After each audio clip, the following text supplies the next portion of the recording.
Assalamualaikum warahmatullahi wabarakatuh. Yang terhormat kepada Ketua Masjid Al-Muflihun Bapak Habib Bawafi, yang terhormat kepada dosen pengantar studi Islam, yang terhormat kepada kawan-kawan teman semua sekalian semua. Yang pertama, marilah panjatkan puja dan puji syukur kehadirat Allah Subhanahu wa taala yang telah memberikan rahmat dan hidayah kepada kita semua bisa bertemu di Masjid Al-Muflihun ini.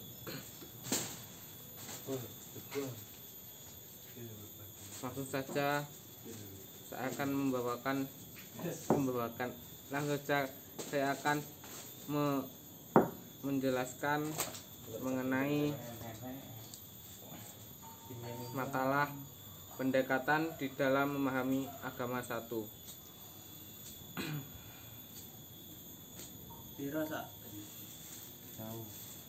Latar belakang petunjuk agama berbagai kehidupan manusia sebagaimana terdapat di dalam sumber ajarannya Al-Quran dan hadis amat ideal dan agung. Islam mengajarkan kehidupan yang dinamis dan progresif, menghargai akal, pikiran melalui pengembangan ilmu pengetahuan dan teknologi, bersifat seimbang dalam memenuhi kebutuhan material dan spiritual, senantiasa mengembangkan kepedulian sosial, menjaga waktu, mengutamakan persaudaraan dan bersikap positif lainnya. Dewasa ini kehadiran agama semakin dituntut agar ikut terlibat secara aktif di dalam memecahkan berbagai masalah yang dihadapi umat manusia. Agama tidak hanya sekedar menjadi lambang kesolehan, melainkan secara konsepsional menunjukkan cara yang paling efektif dalam memecahkan masalah. Tuntutan terhadap agama yang demikian itu dapat dijawab manakala pemahaman agama yang selama ini banyak menggunakan pendekatan teologis dilengkapi dengan pemahaman agama yang menggunakan pendekatan lain yang secara operasional konseptual dapat memberi jawaban terhadap masalah yang timbul. Dalam memahami agama, banyak pendekatan yang dilakukan. Hal ini demikian perlu dilakukan karena pendekatan tersebut, kehadiran agama secara fungsional dapat dirasakan oleh penganutnya. Berbagai pendekatan tersebut meliputi pendekatan teologi normatif, antropologis, filologi, studi hukum. Adapun yang dimaksud dengan pendekatan di sini adalah cara pandang yang terdapat dalam suatu bidang ilmu yang selanjutnya digunakan dalam memahami agama. Rumusan masalah 1. Apa pengertian pendekatan dalam studi Islam? Studi Islam dan sasaran pendekatan studi Islam. 1. Islam sebagai sasaran studi doktrinal. Kata doktrin berasal dari bahasa Inggris doctrine yang berarti ajaran. Dari kata doktrin itu kemudian dibentuk kata doktrinal yang berarti dikenal dengan ajaran atau bersifat ajaran. Sedangkan studi doktrinal berarti studi yang berkenan dengan ajaran atau studi yang tentang sesuatu yang bersifat teoritas dalam arti tidak praktis. Uraian ini berkenan dengan Islam sebagai sasaran atau objek studi praktis. Uraian ini berkenan dengan Islam ini berarti dalam studi doktrinal kali ini yang dimaksud adalah tentang ajaran Islam atau studi Islam dari sisi teori yang dikembangkan oleh Islam. Jadi kata doktrin itu adalah ajaran.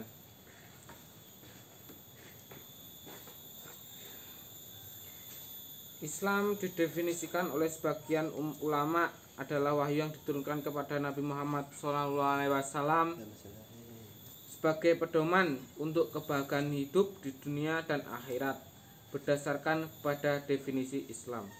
Maka inti dari Islam adalah wahyu, sedangkan wahyu yang dimaksud adalah Al-Quran dan As-Sunnah. Dari kedua sumber itulah ajaran Islam diambil. Namun meski kita mempunyai sumber, ternyata dalam realitasnya ajaran Islam yang digali dari sumber tersebut memerlukan keterlibatan ulama dan dalam memahami dua sumber ajaran tersebut. Keterlibatan tersebut dalam bentuk ijtihad.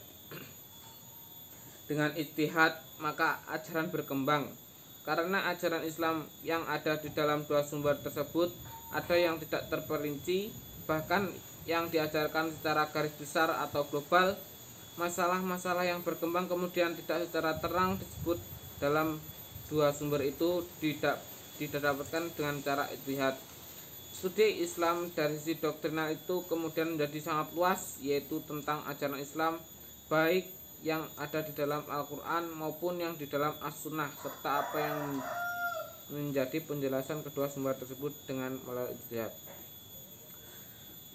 Yang kedua yaitu bagaimana pendekatan teologi normatif dalam agama Islam sebagai sasaran masih dalam pendekatan studi agama studi Islam sebagai sasaran studi sosial.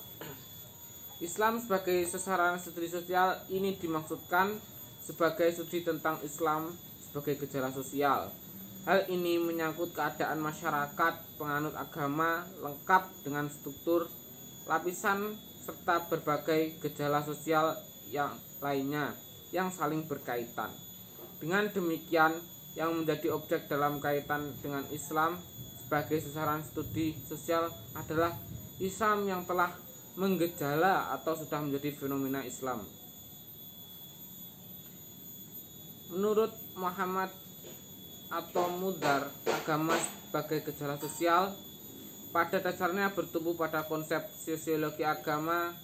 Sosiologi agama mempelajari hubungan timbal balik antar agama dan masyarakat. Masyarakat mempengaruhi agama dan agama mempengaruhi masyarakat. Jika Islam dijadikan sebagai sasaran studi sosial, maka harus mengikuti paradigma positivisme, yaitu dapat diambil gejalanya, dapat diukur dan dapat diverifikasi. Mempengaruhi masyarakat. Islam sebagai sasaran studi budaya. Untuk memahami suatu agama, khususnya Islam, memang harus melalui dua model, yaitu tekstual dan konstektual. Tekstual artinya memahami Islam melalui wahyu yang berupa kitab suci, sedangkan konstektual berarti memahami Islam lewat realitas sosial yang berupa perilaku masyarakat yang memerlukan agama bersangkutan. Studi budaya diselenggarakan dengan menggunakan cara-cara penelitian, diatur oleh aturan-aturan kebudayaan yang bersangkutan. Kebudayaan adalah keseluruhan pengetahuan yang dimiliki oleh manusia sebagai makhluk sosial yang isinya adalah perangkat-perangkat, model-model pengetahuan yang secara selektif dapat digunakan untuk memahami dan menginterpretasi lingkungan yang dihadapi dan untuk mendorong dan menciptakan tindakan-tindakan yang diperlukan. Islam sebagai sasaran studi budaya. Untuk memahami suatu agama, khususnya Islam, memang harus melalui dua model, yaitu tekstual dan konstektual. Tekstual artinya memahami Islam melalui wahyu yang berupa kitab suci, sedangkan konstektual berarti memahami Islam lewat realitas sosial yang berupa perilaku masyarakat yang memerlukan agama bersangkutan. Jadi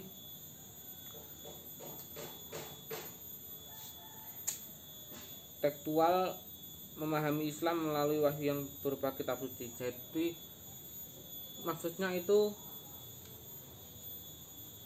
kita memahami Islam dengan menggunakan pemahaman sumber-sumber As-Sunnah dan Al-Quran dan tentunya hadis-hadis Nabi. Dan sedangkan kontekstual berarti memahami Islam lewat realitas sosial. Yang dimaksud yaitu kita berhubungan kepada sesama makhluk, yaitu kepada manusia, teman kita, atau bersikap toleransi kepada masyarakat. Ya, itulah. Studi budaya diselenggarakan dengan penggunaan cara penelitian diatur oleh aturan-aturan kebudayaan yang bersangkutan.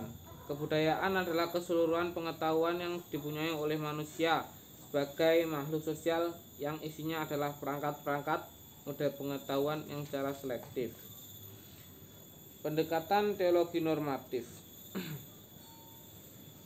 Pendekatan teologis normatif adalah memahami secara harfiah, dapat diartikan sebagai upaya memahami agama dengan menggunakan kerangka ilmu keutuhan yang bertolak dari suatu keyakinan bahwa wujud empirik dari suatu keagamaan dianggap sebagai yang paling benar dibandingkan dengan yang lainnya. Menurut informasi yang diberikan, The Encyclopedia of American Religion,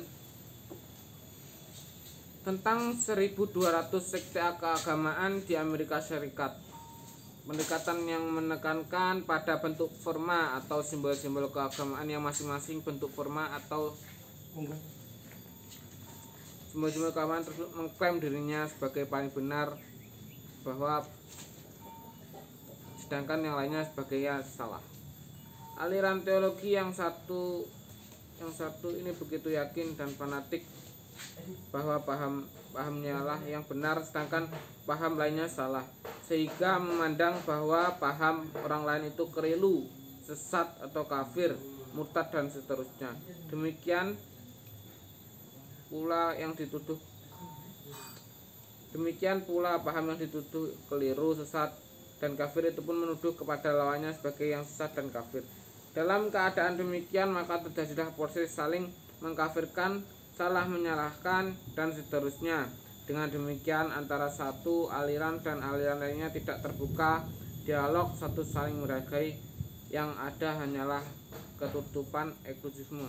Amin Abdullah mengatakan bahwa pendekatan teologi semata-mata tidak dapat memecahkan masalah esensial pluralitas agama saat sekarang ini. Pindah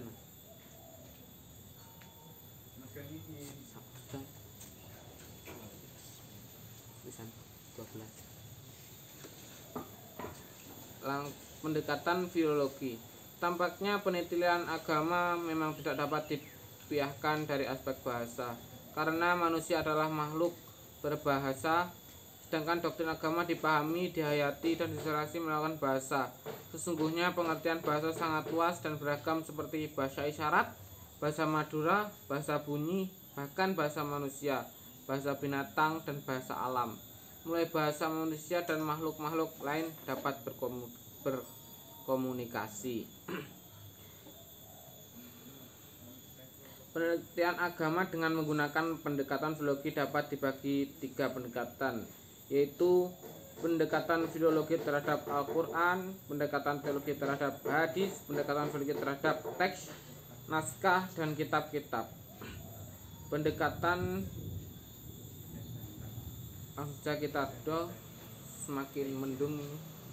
Pendekatan hukum Islam. Istilah hukum Islam merupakan rangkaian kata yang populer dalam dan digunakan dalam bahasa Indonesia. Para ahli hukum Islam mendefinisikan fikih adalah ilmu pengetahuan tentang hukum-hukum syara yang bersifat operasional amaliyah yang dihasilkan dari dalil-dalil yang terperinci. Sedangkan syariat atau hukum syara adalah seperangkat urutan dasar tentang tingkah laku manusia yang ditetapkan secara umum dan dinyatakan langsung Allah dan Rasulnya, yang mengatur tingkah laku manusia yang telah terbebani hukum. Kalau oke, sekian, terima kasih dari saya. Kurang lebih atau kata mohon maaf. Wassalamualaikum warahmatullahi wabarakatuh.